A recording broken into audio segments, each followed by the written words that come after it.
출애굽기에 보면 지팡이가 뱀이 되는 기적이 두 번 등장합니다. 한 번은 출애굽기 4장 1절로 5절, 다른 한 번은 출애굽기 8장 1절로 12절에 나옵니다. 비슷한 내용의 기적이지만 자세히 보면 이 둘은 서로 다른 상황과 메시지를 주기 위해 행해진 것임을 알 수 있습니다.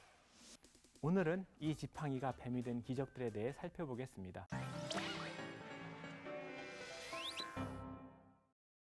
먼저 출애굽기 4장 1절로 5절에 기록된 기적부터 살펴보면 이 기적에 쓰인 지팡이는 모세의 지팡이입니다.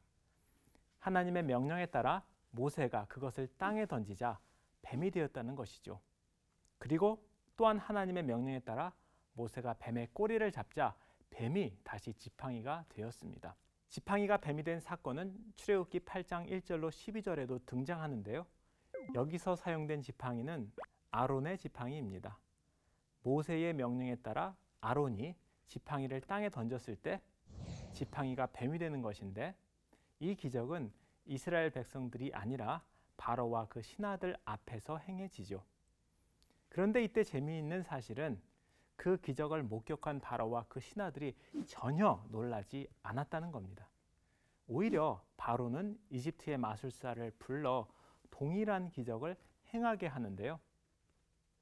이때 혹여나 아론의 지팡이가 그들의 지팡이를 잡아먹지 않았더라면 모세와 아론의 체면은 무척 구겨질 수 있는 상황이었습니다. 그런데 여기서 궁금한 사실은 왜 바로와 신하들은 뱀이 지팡이가 되는 기적을 보고도 놀라지 않았을까요? 그것은 아마 지팡이가 뱀이 되는 것이 당시에는 흔히 알려진 마술이었기 때문일 겁니다. 실제로 오늘날 이집트 남부에서 활동하는 뱀 마술사들은 비슷한 트릭을 재현할 수 있다고 합니다. 방식은 이렇습니다. 마술사가 코브라의 머리를 잡으면 코브라가 몸통을 꾸불거리며 저항하다가 잠시 후 막대기처럼 굳어져 버리는데, 그러다가 땅에 던지면 다시 구불구불 기어가는 것이죠. 그러나 성경 본문은 아론의 지팡이가 뱀이 된 것이 진정한 기적임을 전제합니다. 그렇다면 뱀이 지팡이가 된 기적들이 주는 메시지는 무엇일까요? 이 질문에 대답하기 위해서는 아론의 지팡이가 뱀이 된 사건과 모세의 지팡이가 뱀이 된 사건이 가지는 다음의 차이점에 주목할 필요가 있습니다. 모세의 지팡이가 뱀이 된 경우 뱀에 대한 히브리어가 나하시인 반면, 아론의 지팡이가 뱀이 된 경우 뱀에 대한 히브리어가 타님입니다. 그리고 출애굽기 저자가 똑같은 뱀에 대해 한 번은 나하시, 한 번은 타님, 이렇게 서로 다른 히브리어를 사용한 데에는 나름의 이유가 있는데요. 먼저 모세의 지팡이가 뱀이 된 경우 나하시는 창세기 3장에 나오는 뱀과 같은 히브리어 단어입니다. 그런데 여러분들도 잘 아시다시피 창세기 3장에서 뱀은 인간과 하나님 사이를 갈라놓는 역할을 하지요. 즉, 모세의 지팡이가 뱀이 된 사건은 400년간 노예 생활을 통해 하나님과의 관계를 포기해버린 이스라엘 백성에게 하나님과의 언약을 다시 상기시키기 위한 것이었습니다.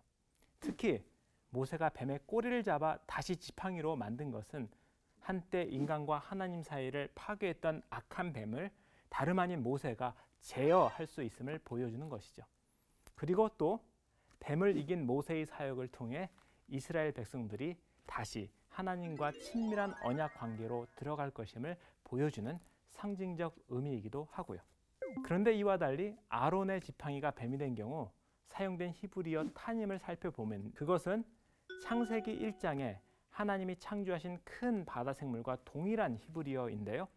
여기서 타님, 즉 큰 바다 생물은 고대 근동의 창조 신화에서 창조주와 정면 대결에 싸운 바다 생물을 지칭하기도 합니다.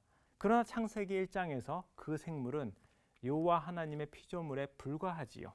즉, 다른 나라의 창조신은 창조를 시작하기 전에 먼저 라이벌 신인 바다 괴물과 싸워야 했지만 창세기에서 여호와 하나님은 그럴 필요가 전혀 없었습니다. 오히려 그 라이벌 괴물이 하나님의 피조물로 등장합니다. 이처럼 타님, 즉 큰 바다 생물이 하나님의 피조물이라는 사실은 창조주 하나님의 권능을 극대화시켜 보여주는 것이라 할 수 있습니다. 타님을 만드신 하나님은 고대 근동의 어떠한 신들보다도 위대하며 그의 주권이 이스라엘뿐 아니라 모든 민족에게까지 미친다는 뜻이죠. 모세와 아론이 바로와 그 신하들 앞에서 지팡이를 탄임, 즉 뱀으로 만든 것은 그런 하나님의 우주적인 주권을 선포하는 것이라 할 수 있겠습니다. 하나님은 단순히 이스라엘의 하나님만이 아니라 이집트를 포함한 모든 나라의 주권자이심을 알리는 것이죠.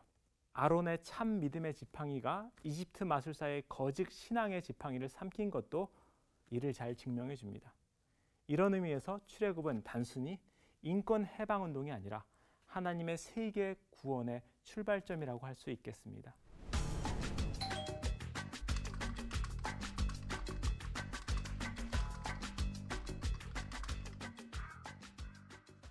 오늘은 출애굽기에서 지팡이가 뱀이 되는 두 번의 사건이 가지는 의미에 대해 살펴보았는데요.